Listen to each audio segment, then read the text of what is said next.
नमस्कार विद्यार्थियों। एमए उत्तरार्ध की कक्षा में आप सभी का स्वागत है। आज हम भक्त शिरोमणि तुलसीदास द्वारा रचित रामचरितमानस के अंतिम कांड उत्तरकांड के महत्वपूर्ण पदांशों की व्याख्या समझेंगे। बच्चों, जैसा कि मैं पहले भी आपको बता चुकी हूँ, रामचरितमानस तुलसीदास की बहुत ही सुंदर और प्रसिद्ध रचना है। यह राम कथा को लेकर लिखा गया प्रबंध काव्य है। झोपड़ी से लेकर महलों तक, देश से लेकर विदेश तक इसकी ख्याति है, महिमा है।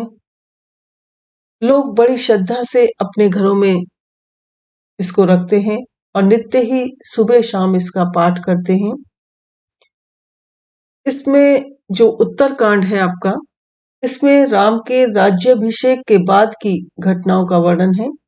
उत्तर का अर्थ है अगला, कांड का अर्थ है घटना या वृतांत, अर्थात आगे की घटना। तो उत्तरकांड में लंका के युद्ध के बाद जब राम लंका पर विजय प्राप्त करके 14 वर्ष का वनवास काटकर अयोध्या नगरी में आते हैं, तो उनका राज्याभिषेक होता है। प्रजा में चारों ओर खुशियां छा जाती हैं और चारों ओर राम राज्य होता है। हरियाली, प्रसन्नता, सुख, समृद्धि छा जाती है। तो इस सब पदों में तुलसीदास जी ने राम की महिमा का, राम राज्य की सुख शांति का वर्णन किया है। देखिए पद, सुन प्रभु वचन हर्ष मुनि चारी, पुलकित तन स्तुति अनुसारी, जय भगवंत अनंत अनामे, अनग अनेक एक करुणा में है। कि एक बार राम सुंदर उपवन में गए, जहां पर सनकादि चारों ऋषि भी आ गए और बड़े आदर के साथ राम की स्तुति करने लगे।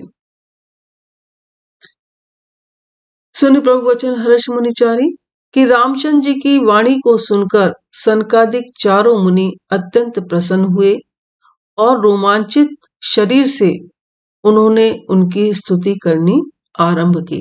पुलकित तन स्तुति अनुसारी, पुलकित रोमांचित शरीर से उनकी स्तुति वो करने लगे।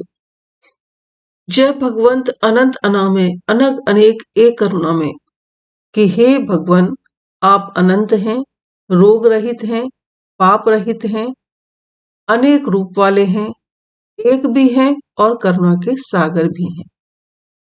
जय निर्गुण जय जय गुण सागर, सुख मंदिर सुंदर अति नागर, कि हे निर्गुण और सगुण के सागर, आपकी जय हो।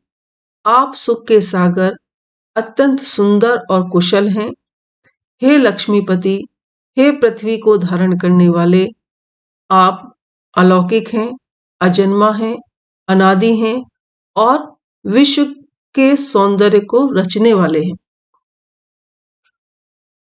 आप ज्ञान के सागर हैं, सब तरह से मान से रहित हैं, किंतु दूसरों को मान प्रदान करते हैं। आपका सुंदर यश वेद और पुराणों में वर्णित है। तज्ञ कृतज्ञ अज्ञता भंजन, नाम अनेक अनाम निरंजन, आप जितना विश्व है उसे तत् रूप में जानते हैं, उसको आप अच्छी तरह जानते हैं। सर्व सर्वगत सर्व उराले, बसस सदा हम कहूं परिपाले, कि आप किसी के भी आभार को मानने वाले हैं तथा अज्ञान को नष्ट करने वाले हैं। आपके अनेकों नाम हैं और कोई नाम नहीं है। आप निर्गुण भी हैं, सगुण भी हैं और आप सर्वव्यापी हैं। द्वंद्व विपत्ति भव फंद विभंजे, हृदय बसे राम काज काम मद गंजे, कि आप माया आदि सभी व्यंजनों से रहित निरंजन हैं। आप सब कुछ है, सर्व में व्याप्त हैं और सबके हृदयों में निवास करते हैं। परमानंद कृपा यतन मन परिपूर्ण काम, प्रेम भगत अनपायनी देव हमई श्री राम, कि हम लोगों का पालन करें आप, ऐसी हमारी आपसे प्रार्थना है। दुख सुख आदि जितने दंड हैं, जितनी विपत्तियां हैं, जितने संसार के बंधन हैं, उन सब को आप नष्ट कर दें और हम लोगों के हृदय में रहकर काम और मद को जला दें। हे परम आनंद स्वरूप, कृपा सागर तथा मनोकामनाओं को पूर्ण करने वाले हे प्रभु श्री राम, हम लोगों को कभी न समाप्त होने वाली अपनी अचल भक्ति प्रदान करें। प्रेम भगत अनपायनी देव हमें श्री राम। अनपायनी माने कभी न नष्ट होने वाली हमें भक्ति अपनी प्रदान करें।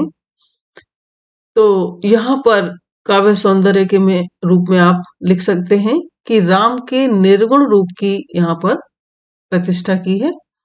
यहाँ पर राम के निर्गुण रूप के बारे में तुलसीदास जी चर्चा करते हैं। स्तुति शैली है इसमें, क्योंकि प्रभु श्री राम की स्तुति की गई है। संस्कृत काव्य परंपरा का यहाँ पालन किया है।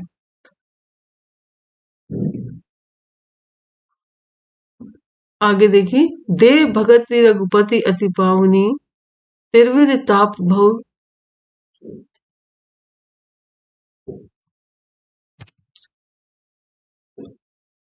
तिरविर ताप भव ताप नसावनी, प्रणत काम सुर धेनु कल्प तरु, होई प्रसन्न दीजे प्रभु ये वर, भव बारिधि कुंभज रघुनायक, सेवत सुलभ सकल सुखदायक।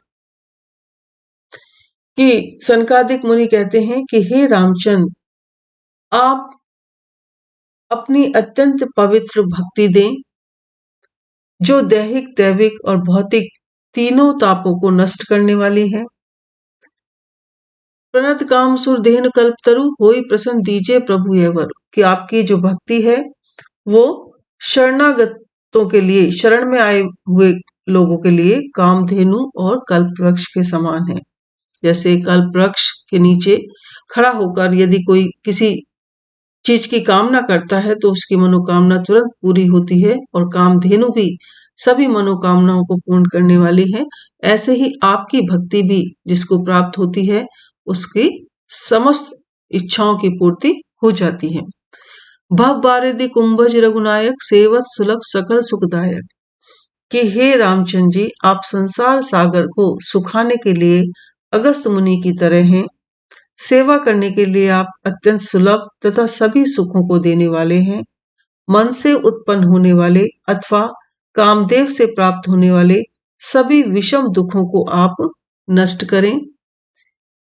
भूप मौल मन मंडन धरनी, देह भगत संसति तरी सरी तरनी, मुनि मन मानस हंस निरंतर, चरण कमल बंदित अज शंकर। मन से उत्पन्न होने वाले अथवा कामदेव से प्राप्त होने वाले सभी विषम दुखों को आप नष्ट कर दें, अर्थात मन की समस्त काम वासनाओं को आप नष्ट कर दें, और हम लोगों के हृदय में समत्व भाव का विस्तार करें। सभी प्रकार की आशाओं, भय, ईर्ष्या आदि को आप दूर करते हैं तथा विनय, युद्ध, ज्ञान, वैराग्य का विस्तार करते हैं। रघुकुल केतु सेतु श्रुति रक्षक, काल करम स्वभाव गुण भक्षक, तारन तरन हरन सब दूषण, तुलसीदास प्रभु तिरुभन भूषण। आप पृथ्वी को भूपाल मुकुटमणि के नाते सुशोभित करते हैं। अतः आपसे यही प्रार्थना है कि सृष्टि रूपी नदी के लिए नौका के समान जो आपकी भक्ति है उसे ही हम लोगों को प्रदान करें। हे राम, आप मुनियों के मन रूपी मान सरोवर में सदा हंस की तरह क्रीड़ा करते हैं। आपके चरण कमलों की वंदना ब्रह्म और शिव भी करते हैं। आप रघुवंश मणि हैं। रघुकुल केतु सेतु श्रुति रक्षक, काल कर्म स्वभाव गुण भक्षक। आप रघुवंश मणि हैं तथा वेद रूपी सेतु अथवा उसकी मर्यादा के रक्षक हैं। काल, कर्म और गुण के स्वभाव का जो मनुष्य को बंधन में डालते हैं, भक्षण करने वाले आप ही हैं, अर्थात आप उन्हें समाप्त कर देते हैं। तारन तरन हरन सब दूषण, तुलसीदास प्रभु तिरुवन भूषण। कि आप ही तारने वाले हैं तथा आप ही नौका हैं, आप ही तीनों लोकों के स्वामी और उसको सुशोभित करने वाले हैं। बार बार स्तुति करे प्रेम सहित सिरनाई।